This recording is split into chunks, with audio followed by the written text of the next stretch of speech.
वेदों में, शास्त्रों में जो बातें लिखी रहती हैं ना, उनका शब्द अलग होता है, भाव अलग होता है, वाच्यार्थ अलग होता है, उसका रूपार्थ अलग होता है।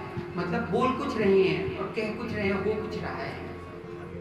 ऐसे वेद का मतलब ये वेदों का अर्थ हम इसीलिए हम कभी नहीं कर पाते अपनी बुद्धि से पढ़ करके।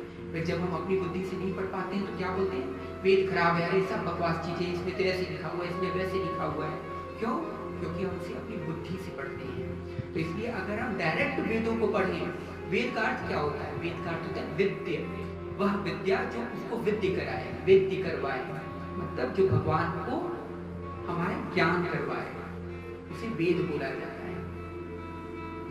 तो इसलिए अगर हम डायरेक्ट वेदों के पास जाते हैं तो क्या होगा, हम उनकी बातों को नहीं समझ पाएंगे, और नहीं समझ पाएंगे तो हम अपना कल्याण नहीं कर पाएंगे और पतन के राह पर चले जाएंगे। अब एक जगह कुछ और कहानी बता रहे हैं, एक जगह कुछ और कहानी बता रहे हैं। एक जगह वेदों में ये कहा गया है, दूसरे ही तुरंत दूसरे मंत्र में उसका विरोधाभास, उसको उसकी काट बता दी गई है। अब समझिए खोपड़ा घूमना जाएगा आपका, अरे ये क्या कह रहा है, अभी तो ऊपर ये कह रहा है, अब दूसरी जगह ये कह रहा है।